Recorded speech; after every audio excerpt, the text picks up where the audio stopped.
众所周知，不出疾跑鞋的打野是没有灵魂的，而如今就连中医也开始出疾跑了。而作为疾跑流创始人，百炼仅用一局1-5的抵抗邪流老虎，就像我们反向证明了疾跑鞋的重要性。那么百炼到底是如何证明的呢？欢迎来到爱练 TV， 我是解说员班叔。百炼知道老虎前期是无敌的，必须要打乱敌人的刷野节奏。于是百炼在清完中线后，直接明着视野往蓝区走。中医也是看到了老虎的路线，过完中线就开始防守蓝区。此时百炼还想配合队友玩一手灯下黑，强行偷走蓝 buff， 殊不知 AG 4人全都包了过来，自家小乔被少司源加女娲大残，不得不闪现跑路，自己则把蓝 buff 打到半血后，再安心的回自家野区刷红，这样就可以完美解决凯前期刷野太慢的问题。这也为接下来老虎被凯入侵红区埋下了伏笔。到了4分钟 ，AG 开始组织入侵红区，好在自家艾琳一人扛下了所有。此时姗姗来迟的百炼一口咬死了凯，双方打了个1换1。本来这个红 buff 已经守住了 ，AG 也准备撤退了，但百炼在想，你不把我杀了，你还想走？于是主动扑向了一诺。一诺一看还有这种好事，直接反手一个大招捆住，配合少司源和夏洛特击杀了老虎，带走了吃叉，还顺手拿到了红 buff。6分46秒 ，WST 继续4-1分带，让老虎带线给 AG 压力。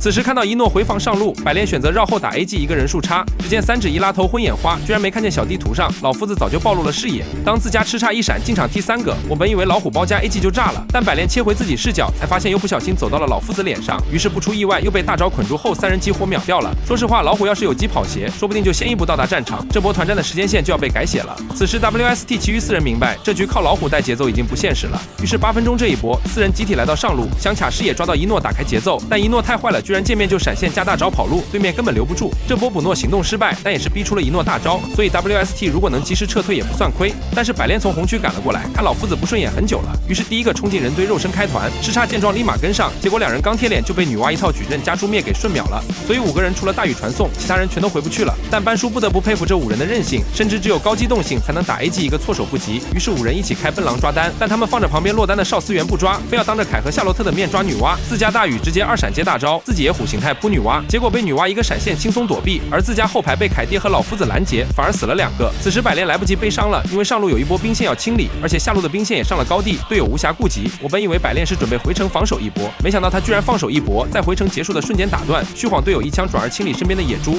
然后转到上路去清线，结果移速太慢，被渲染的夏洛特捷足先登。于是百炼耐心蹲草，等渲染离开后再露视野清线，但是他完全低估了夏洛特的追击能力。看到夏洛特回防兵线后，百炼直接放弃兵线朝野区逃跑，但夏洛特居然死咬着不放，百炼不得不暂时躲进草丛，寻找脱身的机会。此时百炼知道自己没出疾跑鞋根本跑不掉，于是逆向思维，当着少司源的面往左跑，结果被大帅一套223接强补留住，又死在了野区。这短短1分钟，百炼几乎零作用，不仅自家2路高地没法防守，上路兵线又没有清理，自己还没能跑掉，而且 AG 也有机会可以拿下双龙。接下来一波 WST 正面防守已经毫无胜算，眼看大龙兵即将平推上路， WST 5人明白与其慢性死亡还不如出来搏一丝生机，于是 WST 中边社府集体躲在了2塔小草，就想抓对面一个落单，但如此天衣无缝的计划居然全都被大帅给预判了。哎，我能看你，可能在2塔草，我能看你能3捆吗？捆到能打，捆到能打，顶天1万了。你要在下到2塔草追抗我。大帅先给身后的女娲挂一个1，再故意上去骗对面出手。长生觉得大帅的小把戏太幼稚，直接一个传送照出4人。此时 WST 4人想跑已经来不及了，